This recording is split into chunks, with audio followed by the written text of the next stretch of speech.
What's going on, YouTube? Today I am back with another part of my 10-part series on how to gain distance in golf. Today is number 6, which most of you guys like instant changes, so here's an instant change for you. We're talking about how to gain more distance in golf through optimizing spin and launch angle. Let's get into it. All right, so check this out, party people. I am different than every guy online because I swing really fast. So that's why we give different advice. Today is not about swinging fast. Today is about actually optimizing the ball flight. So everybody talks about optimizing spin, dynamic loft, launch angles, all that stuff. I am going to talk about that slightly, and let me do that real quickly here in a second. But I'm going to give you a little bit different of a style of how to accomplish this. So we're focused a little bit more in this video on how to accomplish a common error that everybody has versus the actual issue itself. Now, for the actual issue itself, people, I just realized, we can implement some swings in this. We're gonna throw some swings up here on common mistakes people do, which is overly spinning the ball, so too much backspin.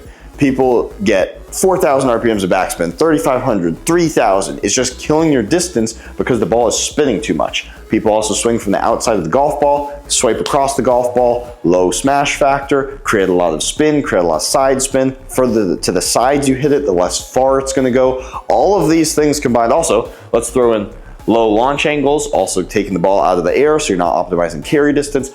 All of these together, as well as angle of attack, creates a distance issue at the exact same swing speed. Because you can be swinging 110 miles an hour, 120 miles an hour, and you're gonna have different shots depending on the spin, angle of attack, launch angle, all that stuff. Great, now that I got all the facts out of the way, we're gonna get into some interesting stuff here, so stay tuned with me. Cool, so now that we've shown you some bad swings, now that we've talked a little bit about what you need to do, here's how you actually do it. The number one way to increase your angle of attack, to take spin off of the golf ball, and to launch the golf ball higher is to bump the ball up in your stance and stay behind the golf ball more. Now, I know everybody is going to say, but then I have trouble hitting the inside part of the golf ball, because that is the most common flaw. So that is what we're going over in this video today. We are showing you how to hit the inside part of the golf ball while bumping the ball up in your stance and also having a high angle of attack on that swing. And that's how you get the ball to go far. Now, bumping the ball up in your stance. Typically speaking, a lot of people are going to play it off the left heel.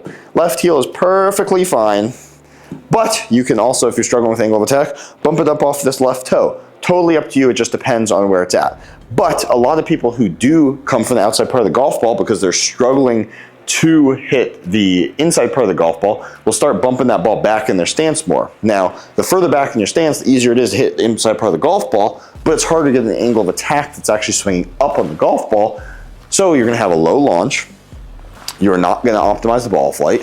We need you to bump it up in your stance so that you can have a high angle of attack. So like I said, it's easier to hit the inside part of the golf ball the further back it is in your stance. It's because the swing happens in an arc. So as you are coming down, you end up being neutral right in the middle of your stance. And as you keep going forward, your body is turning. So it's really making the club go left. So the further up this gets bumped, the more this club is want to go left, which is swinging from the outside part of the golf ball. So that's what a lot of people struggle with. I know you're saying, Sam, get to swinging already. I'm tired of listening to you talking. I know, I'm tired of talking too.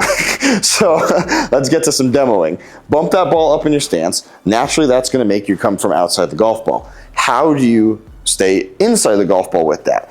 The answer is holding your hands more forward and keeping lag longer in your swing. When you release the club, that's when this club starts moving left even more. We need to hold that lag longer through the swing, releasing it slightly later. That's going to help you come from the inside part of the golf ball. And as an added bonus, as you hold your lag longer, you're going to naturally lower your dynamic loft, which is going to lower spin. Because when it's at impact, instead of flipping through impact, which a lot of amateurs do, you're going to keep the hands in front of the club a little bit more, and that's going to create a nice dynamic loft through impact to optimize spin, while also swinging up on the golf ball because it's in front of your stance to optimize launch and ultimately optimize distance. Golly, I keep talking a lot. Let me get to swinging, shall we? Let's give you a quick issue with this. One swing with it not bumped up in my stance. Terrible swing. I'm not used to hitting it back there. That was a jumper, but that is okay because the number one thing when that ball is back is that angle of attack is at 2.4. Great example. Put the stats up on the screen. The ball was in the back of my stance, which led to a 6-degree inside club path because it's easier to hit the inside. But the angle of attack was on the golf ball. Obviously, it launched nowhere because it went straight into the ground, and that was my issue of trying to actually hit that shot as a negative angle of attack. But the fix for that, again, would be bump it up in your stance and now try to hit up on the golf ball, which naturally is going to lead to a shot like this. Perfect example of that. We should see, once the numbers come up, an increase of angle of attack and that club path shooting now to the outside. Let's see what we got. Outside club path of 2 degrees, and now we're 2.9 degrees up on the golf ball. Exactly what I talked about that was happening. Now that ball went further because obviously it didn't go straight in the ground, but this is the number one issue that amateurs have when they're trying to increase their angle of attack is their club path shoots to the outside, and they're gonna end up having this big slice to the right because they can't control the club face. So let's go over exactly how to fix that now that I just talked about. Let's demo it. So now that we fixed angle of attack, which is 2.9 up, I would like to see that around maybe the 4 to 5 mark, but no complaints around the 2.9. The club path being outside the ball is creating that glancing blow coming across this golf ball, creating that glancing blow, which is making that backspin 3,600.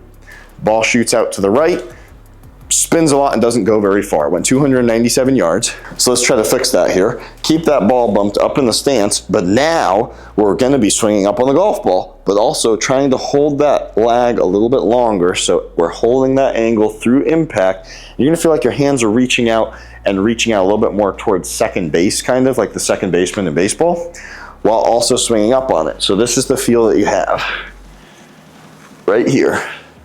Feels super weird, but eventually you're gonna get to the point where naturally you're gonna start releasing the club better, releasing it a little bit more to the right, even with it being bumped up in your stance, but keeping that dynamic loft low, keeping the spin low, increasing the angle of attack and starting to hit the golf ball further. So I'm bumping up in the stance. Again, let's get this feel. Right to the second baseman, swinging up on it, kind of like we're trying to hit a pop fly over his head. And I way overdid it. We're gonna give that one more shot. Listen, I hit a very bad shot here, come here. Hit a terrible shot trying to demo that for you. But I do want to talk about one thing. I fixed the angle of attack and I fixed the club path while it was still in front of my swing. Was that a good swing? No, by any means. Was it a good shot? No, by any means it was not. But sometimes you have to over-exaggerate a little bit in order to find the feel. We stopped the ball going right. We fixed the exact 2 things we wanted to fix. So now let's try it again and try to master it a little bit better and not snap hook the thing. For me, since this isn't my struggle, this isn't my natural struggle of hitting the outside part of the golf ball, that as I exaggerate this stuff for you guys, it just exaggerates my normal golf swing, so I'm just gonna hook it even further. But for those people actually struggling with that, this is a really good drill for you guys because it's going to ultimately fix a lot of what you need to work on. So again, let's focus on this feel. Release that club out over the second baseman, up in your stance, and swing up on the golf ball. Let's try this again. Inside part of the golf ball, we're holding lag.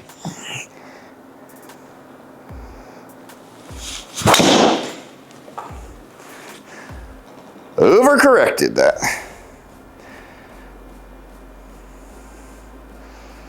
I'd like to see some numbers on this one though, because that ball went really far. It's 368. So 7 degrees up, 2300 backspin, 1 degree in, or 5 degrees inside that golf ball.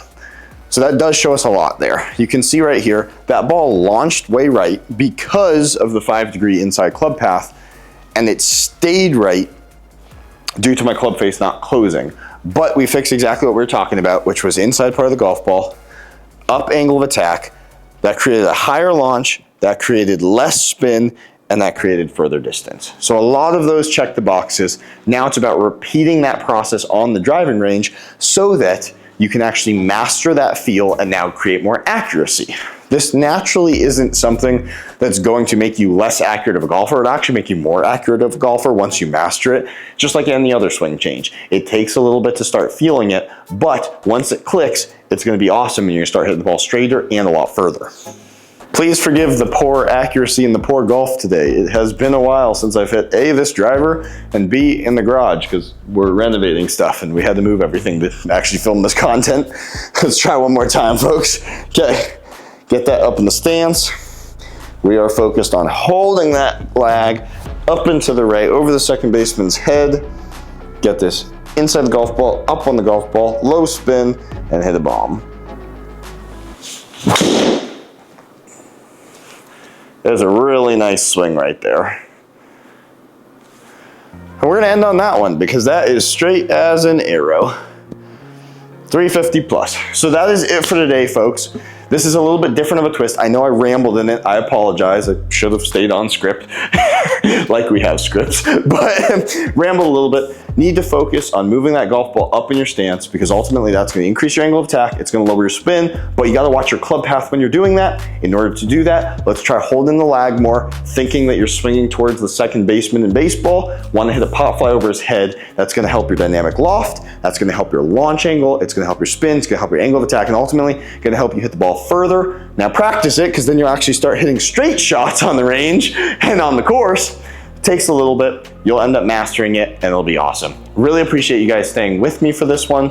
Hope you enjoy this content. Let me know in the comments section down below what you think. Until next time, guys, we'll see you later.